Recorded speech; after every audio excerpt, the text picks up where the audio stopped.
Subscribe channel Truth.id dan aktifkan lonceng notifikasi untuk mendapatkan informasi seputar live streaming dan video khotbah terbaru. Posisi tombol subscribe berada di kanan atas channel kami dan jangan lupa nyalakan loncengnya. Shalom saudara sekalian, kembali kita jumpa dalam program Wanita Surgawi, program yang telah memberkati banyak orang, bukan hanya kaum ibu, kaum wanita, juga kaum bapak, dan bahkan anak-anak remaja yang menyaksikan dengan setia. Saudara, sebelum kita mendengarkan pesan nasihat Tuhan ini, mari kita berdoa. Bapa, taruhlah perkataan hikmat di mulut anak-Mu ini, hamba Tuhan Yesus Kristus, agar hanya kebenaran-Mu yang kami dengar.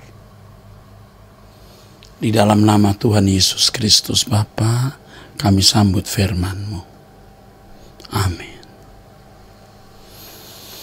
Saudaraku sekalian, di Injil Matius, pasal 11, ayat 28, Tuhan berfirman, "Datanglah kepadaku yang letih lesu dan berbeban berat, aku beri kelegaan." Kelegaan di situ sebenarnya artinya perhentian. Dalam bahasa aslinya anapauso, sama dengan kata sabaton, sabat, perhentian. Tuhan memberikan kita perhentian. Artinya kita mendapatkan perasaan cukup. Kita tidak lagi mencari-cari sesuatu yang kita merasa itu membuat hidup kita lengkap. Kelegaan di sini artinya perhentian yang membuat kita merasa cukup, lengkap. Nah, banyak orang yang mencari-cari sesuatu dan berharap dengan memperoleh sesuatu itu yang dianggapnya membuat hidupnya lengkap, utuh, bahagia, aman, terjamin. Ia akan menemukan hidup yang berkualitas, damai, sejahtera. Tapi justru sebaliknya itulah yang membuat seseorang letih, lesu, dan berbeban berat. Jadi kalau Tuhan berkata, "Datanglah kepadaku, hai kamu yang letih, lesu, dan berbeban berat," itu letih lesunya bukan karena belum menikah, itu bukan karena belum dapat pacar, belum dapat jodoh, atau bagi yang sudah punya jodoh belum punya anak, yang sudah punya jodoh, punya anak, belum memiliki rumah, yang memiliki rumah merasa belum lengkap karena belum memiliki kendaraan roda 4, dan seterusnya. Manusia pada umumnya terus bergerak untuk melengkapi hidupnya dengan sesuatu yang dia pandang itu akan membahagiakan dirinya, membuat dirinya lengkap, utuh, dan dia bisa berkata cukup. Padahal manusia tidak pernah merasa cukup, saudaraku. Manusia akan terus mengembara dari satu keinginan ke keinginan berikut, dari satu kesenangan ke kesenangan berikut. Hidup ini membuat seseorang bergerak untuk meraih apa yang dia pikir dapat membuat dirinya lengkap, utuh, terjamin, aman, bahagia, lalu bisa berkata cukup. Tetapi sebenarnya itulah yang membuat seseorang akan merasa letih dan lesu. Nah, sekarang tergantung saudara percaya tidak apa yang saya sampaikan ini. berdasarkan firman Tuhan tentunya, dan dari pengalaman hidup. Pengalaman hidup saya manusia seperti saudara yang pernah mengalami apa yang dalam bahasa Jawa disebut ngerangsang. Ngerangsang itu artinya lapar terus, tidak pernah kenyang, tidak pernah merasa puas, tidak pernah merasa cukup. Ngerangsang, saudara. Itu hampir mirip dengan kata serakah. Hampir mirip dengan kata rakus. Hampir mirip dengan kata tamak. Tetapi maksud kata ngerangsang ini adalah mata lapar. Mata lapar. Terus mencari sesuatu. Ya, dari hal kecil sampai hal besar, saudara. Kalau hal besar belum dicapai, dia cari hal-hal kecil. Seperti misalnya hari ini mau jalan kemana. Yang hobinya jalan-jalan, ya shopping. Kalaupun tidak shopping karena tidak punya uang, ya hanya katanya cuci mata. Padahal cuci mata tidak harus mesti melihat barang-barang di mall. Itu bukan cuci mata, itu mengotori mata, sudah. Kalau mau cuci mata, cucilah dengan daun sirih atau apa gitu. Ya, dengan obat tetes untuk mencuci mata. Ini mengotori pikiran. Yang punya uang akan menambah barang di rumah yang akhirnya ternyata tidak dipakai. Ya kan, ada ibu-ibu yang punya banyak barang tapi belum tentu dipakai. Hanya sekali dipakai, 2 kali dipakai, sedangkan harganya bisa puluhan ribu, ratusan ribu, beberapa juta, belasan juta, puluhan juta, sampai ratusan juta. Ya, sepatu bisa jumlahnya puluhan pasang sampai ratusan pasang. Pokoknya beli, pakaian juga beli, belum tentu dia pakai. Mata lapar, saudara. Lebih bahaya lagi pria. Kalau mata laparnya kepada lawan jenis, sudah punya istri tidak puas, mau berkelana, mau bertualang. Lebih nyaman katanya kalau punya selingkuhan. Punya selingkuhan satu, pasti tidak puas, nanti punya selingkuhan lagi. Itu kesaksian ibu-ibu di Anda Bertanya Alkitab menjawab. Mata lapar. Kalau bukan sesuatu yang kelihatan melanggar moral, hal-hal yang tidak melanggar moral tapi menyita pikiran dan hati. Hobi sesuatu yang menyita pikiran dan hatinya. Ya. Kalau dulu hobi saya musik, saudara.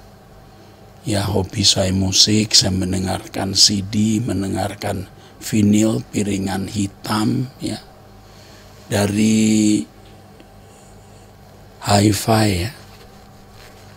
Lalu saya pakai sound system yang mahal. Sampai kemudian pakai tabung. Ya, pakai tabungnya gonta-ganti, kabelnya katanya bisa merubah suara gonta-ganti lagi, speakernya ganti ini, ganti itu. Saya telah berdosa kepada Tuhan, saudara. Benar-benar saya berdosa. Puji Tuhan, saya sadar, dan semua barang yang saya cintai selama puluhan tahun saya keluarkan dari ruang saya, ruang kerja, ruang tidur, semua. Telinga saya manja, saudara. Tidak bisa mendengar sound yang buruk, maunya sound yang bagus. Kabelnya saja harganya mahal, saudara. Satu kabel bisa membeli 1 motor baru. Wah, jahat, saudaraku. mata lapar, hobi. Dan itu menjadi ikatan, saudara. Dan hidup kita menjadi tidak kudus karena hal-hal itu. Mata lapar yang lain, saudara-saudara, mata lapar yang lain. Kalau seorang akademisi mau gelar lebih tinggi, tidak salah ya studi gelar tinggi. Tetapi gelar itu dicapai untuk kesenangan, kebahagiaan diri, dan prestis. Wah, kalau gelanggang politik lebih lagi, saudara. Mau punya nama yang populer, punya posisi yang tinggi, jadi pejabat pemerintah, terhormat, dan duit, saudara. Manusia telah tercengkeram oleh kuasa dunia tanpa disadari. Dan cirinya adalah lapar mata, ngerangsang. Waduh, saudaraku. Saudara dan saya sama manusia. Saya mengerti perasaan gerangsang itu.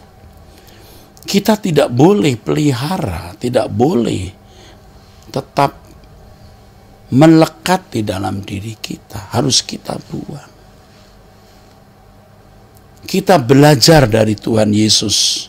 Tuhan berkata, datang padaku yang letih lesu dan berbeban berat. Artinya datang kepadaku yang gerangsang. Kamu capek. Kamu sudah mencapai yang kamu ingini, kamu akan ingin lagi yang lain. Kamu tidak akan pernah merasa cukup. Seperti yang dikatakan Tuhan Yesus kepada perempuan Samaria di Perigi Yakub dekat kota Sikar di Yohanes pasal 4. Kau minum air ini, kamu haus lagi. Tapi kalau kau minum air yang kuberikan, wah, dari dalam akan memancar air kehidupan. Nah, saudara-saudaraku, Tuhan mengingatkan kita pada kesempatan ini. Jangan berhenti.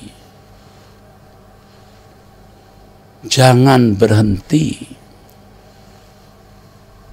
di dalam pelabuhan palsu. Kalau punya jodoh nanti cukup, bahagia, lengkap. Setelah punya jodoh pasti yang lain.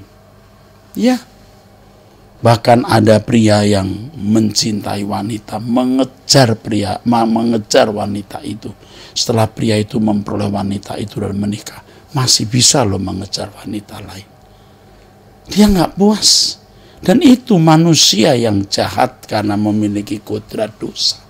Semua kita punya gairah itu, mewarisi dari nenek moyang. Tetapi sekarang kita mau datang kepada Tuhan Yesus. Tuhan berkata, datanglah kepadaku yang letih lesu dan berbeban berat. Aku beri kamu perhentian, anapauso. Belajarlah padaku, aku lemah lembut dan rendah hati. Maka jiwamu mendapat ketenangan. Artinya, maka kelegaan itu kamu rasakan. Jiwamu mendapat ketenangan, itu teks aslinya anapauso juga, saudara. Tapi di dalam terjemahan bahasa Indonesia, entah bagaimana dijadikan kalimat panjang. Jiwamu mendapat ketenangan. Padahal teks aslinya anapauso itu. Entah bagaimana dijelaskan jadi panjang, tapi itu tidak salah. Ya, hanya mesti dijelaskan. Datanglah kepadaku yang letih lesu dan berbeban berat. Datanglah kepadaku yang gerangsang. Ya, aku beri kamu perhentian. Belajar padaku, karena aku lemah lembut dan rendah hati, maka kamu akan memperoleh kelegaan itu atau perhentian itu. Yuk kita belajar, saudara. Saya belajar. Saya telah melewati hari-hari kelam. Aku bersyukur Tuhan mengajar saya untuk keluar. Walaupun tentu sekarang belum keluar 100%, artinya masih saja ada sisa-sisa ke manusia lama yang harus total dihabiskan. Rasanya sih ya sudah hampir tidak ada. Tapi ini luar biasa, saudara. makin hari makin lenyap, ya. Yang kuingini Engkau saja Tuhan, ya. Ya. Ini kalimat yang bagus sekali. Jadi saudara-saudaraku, saudara harus berani menjadikan Tuhan kebahagiaan saudara. Saudara harus berani berkata bahwa tidak ada tempat perhentian dalam hidup ini selain Tuhan. Jadi apapun keadaan saudara saat ini, jangan memimpikan apapun. Yang Anda mimpikan hari ini adalah bagaimana bisa mengalami Tuhan dan hidup di dalam persekutuan dengan Dia. Yuk belajar siang malam memikirkan Tuhan. Sebab hanya Tuhan kebahagiaan kita. Jangan berpikir kalau suamimu pulang ke rumah kamu akan bahagia. Suami pulang atau tidak, kamu tetap bahagia. Anakmu sudah menikah atau tidak, kamu bahagia. Anakmu menghormati kamu atau tidak, kamu bahagia. Apapun yang terjadi, Yesus cukup bagiku. Tuhan cukup bagiku. Allah Bapa cukup bagiku. Dan itu yang membuat kita bisa benar-benar adore atau memuja Dia. Dan itu tergantung dari kita, saudara. Melangkahlah. Dengan langkah seperti ini, saudara akan mengalami Tuhan.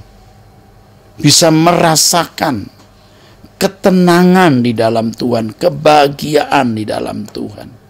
Ini tidak bisa dijelaskan dengan kata-kata. Harus dialami, saudara. Bukan hanya omong, tapi dialami. Sayang ya banyak orang Kristen yang hanya berfantasi tentang Tuhan tapi tidak mengalaminya. Sayang, saudara. Pinter bicara tentang Tuhan begono begini, tetapi perkataannya, khotbahnya tidak mengubah. Jemaat tidak mendapatkan tuntunan. Nah, sekarang suara Tuhan untuk saudara. Apapun keadaanmu, engkau bisa memiliki perteduhan. Engkau bisa memiliki perhentian. Oleh sebab itu tidak ada cara lain kecuali memikirkan Tuhan siang dan malam. Menjumpai Tuhan dari dalam pada waktu jam-jam tertentu. Meyakini Allah hadir di tengah-tengah keadaanmu di mana Tuhan seakan-akan diam, seakan-akan tidak ada, kamu tetap percaya Allah yang hidup.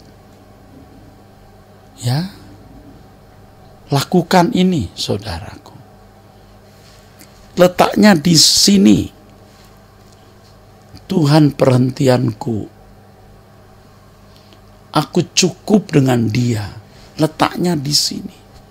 Dan saudara bisa berjumpa, berdialog dengan Tuhan, dan menyampaikan hal ini kepada Tuhan.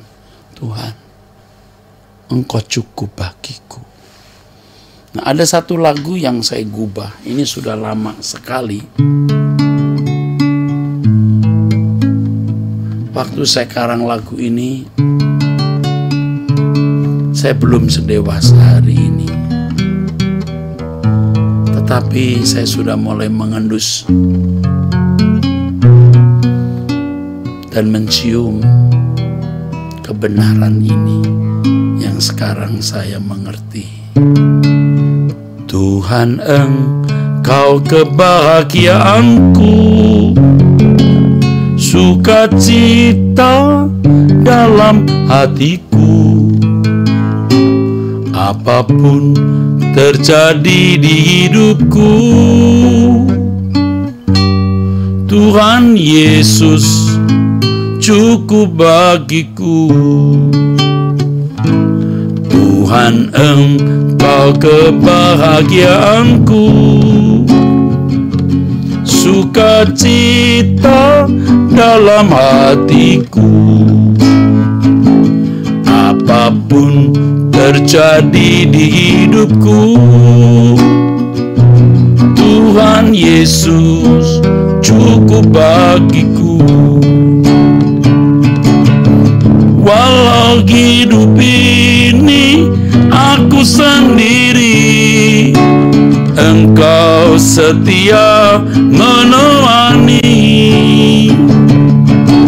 Walau tiada harta dan kehormatan, Tuhan kekayaan abadi. Walau hidup ini aku sendiri, Engkau setia menemani. Walau tiada harta dan kehormatan, Tuhan kekayaan abadi.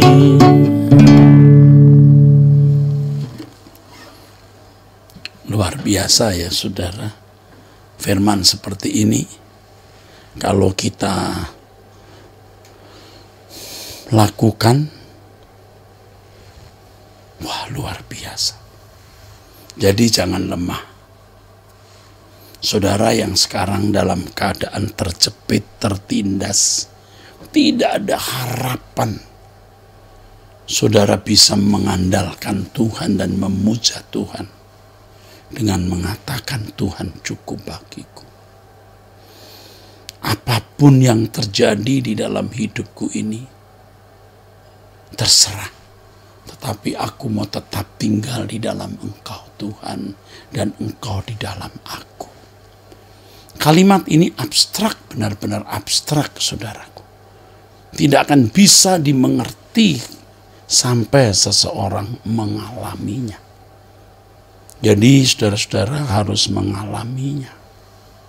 Mengalami dengan cara memikirkan Tuhan siang dan malam. Menjumpai Tuhan dan bertanya, apa yang harus kulakukan Tuhan. Aku tidak punya kebahagiaan apapun yang ada penderitaan, kesepian, kepahitan, putus asa, kekecewaan. Tetapi aku mau memiliki Engkau dan mempercayai bahwa di dalam Engkau ada perhentian. Seperti firman-Mu yang mengatakan bahwa kalau aku datang kepadamu, aku memperoleh kelegaan. Tuhan, aku mau menikmati kelegaan yang Kau janjikan di Injil Matius pasal 11 ayat 28-29 itu. Ya Tuhan, saudara perkarakan ini. Saudara bicarakan ini dengan Tuhan. Baru saudara bisa mengerti apa artinya menjadikan Tuhan itu perhentian.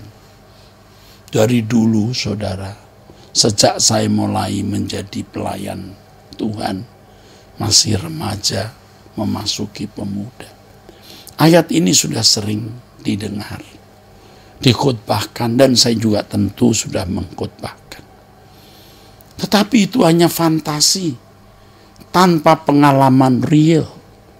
Untuk memiliki pengalaman real perlu keberanian untuk percaya Tuhan. Tuhan yang tidak kelihatan, Tuhan yang sebenarnya hidup nyata, maha hadir, harus saudara alami. Saudara jangan merasa tidak bahagia, walaupun keadaanmu benar-benar sulit. Mungkin nama baikmu rusak, mungkin engkau dihina orang, direndahkan, diinjak-injak orang. Jangan menjadi susah karena hal itu. Jangan memberhalakan masalah. Mungkin engkau dikhianati orang yang kau cintai dan engkau percayai. Nggak perlu engkau menjadi susah dan kesusahan itu menjadi berhala. Kita bisa membuang kesusahan hati tersebut dan menggantikan dengan pengharapan kita untuk menikmati Tuhan. Untuk menikmati Tuhan, saudaraku. Bisa. Tentu saya bukan hanya bisa berkhotbah, saudara, tapi saya juga bisa menasehati dengan perasaan yang tulus, dengan keyakinan, karena saya juga mengalaminya, saudara. Ada satu lagu ya, saudara, yang referennya saya suka, saudara. Referennya begini. Kepadamu mataku tertuju, Kau yang ku andalkan. Ku nantikan Kau Tuhan, hanya Kau yang ku harapkan. Lebih dari pengawal mengharapkan pagi, ku harap padamu. Lebih dari pengawal mengharapkan pagi, ku harap padamu. Kepadamu mataku tertuju, Kau yang ku andalkan. Ku nantikan Kau Tuhan, hanya Kau yang ku harapkan. Lebih dari pengawal mengharapkan pagi, ku harap padamu. Lebih dari pengawal mengharapkan pagi, ku harap padamu. Setelah saya mengasuh Abam, Anda bertanya, Alkitab menjawab. Tuhan menambahkan empati terhadap orang-orang yang sulit. Saya bersyukur, dan itu berkat yang luar biasa. Perasaan empati terhadap penderitaan orang, sekaligus, aduh Tuhan, aku bersyukur bagaimana Engkau memberi aku kesempatan untuk bisa melawat dan merawat saudara-saudara ini. Ada yang hanya lewat nasihat, tapi juga melalui tindakan konkret tim Abam. Jadi tim Abam itu bukan hanya yang membaca pertanyaan dan saya yang menjawab, tapi ada pengacara, ada konselor, ada psikolog, dan bukan satu jumlahnya, belasan. Dan di antara persoalan-persoalan itu, saudara, lebih banyak kaum ibu, kaum wanita.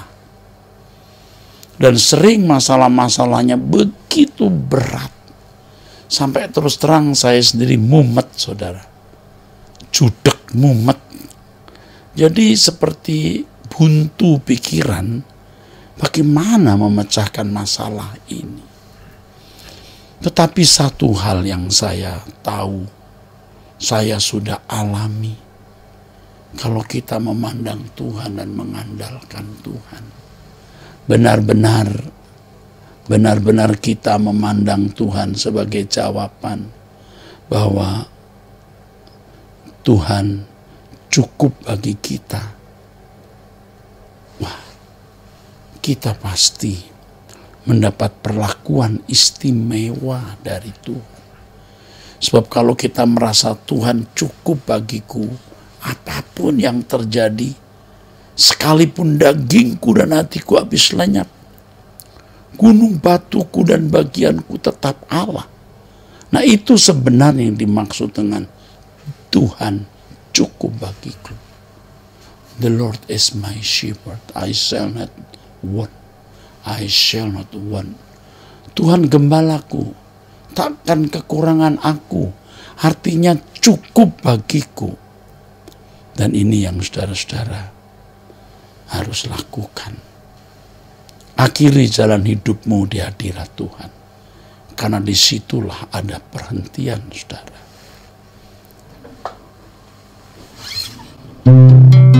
Tenggelamkan ku Bapa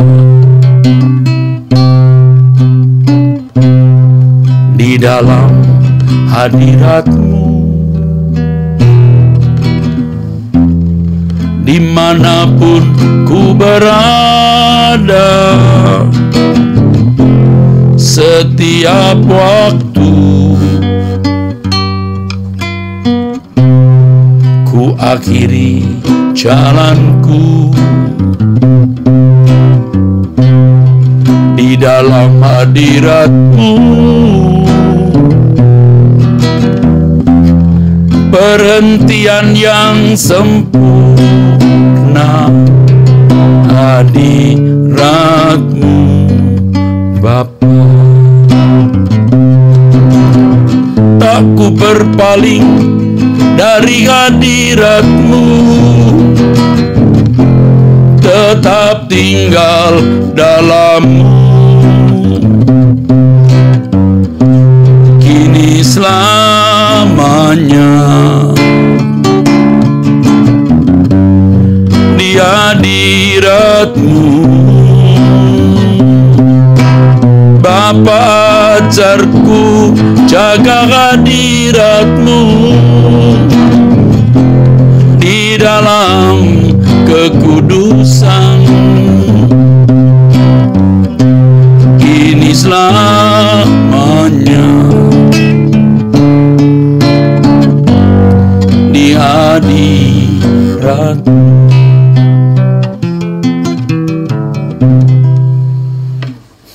cari hadirat Tuhan, saudaraku, setiap saat. Alami hadirat Tuhan. Disitulah perhentian kita. Oleh sebab itu saya menghimbau saudara-saudara, ikut doa pagi setiap hari jam 5 waktu Indonesia Barat. Disitulah saudara mengalami perjumpaan dengan Tuhan, dan kita berlatih bersama menemukan perhentian. Kalau saudara tidak bisa berdoa lama sendiri, mari bersama dengan saya. Setiap hari, jam 5 pagi waktu Indonesia Barat. Inilah pesan Tuhan. Mari kita akhiri dengan doa. Kiranya apa yang kami dengar, Engkau meteraikan di loh hati kami, Bapa. Buat kami merasa cukup dengan-Mu, agar kami tidak mengkhianati Engkau. Hanya Engkaulah yang menjawab kebutuhan kami. Terima kasih untuk nasihat firman-Mu, Bapa. Dalam nama Tuhan Yesus Kristus. Amin. Sampai jumpa, saudaraku. Tuhan memberkati.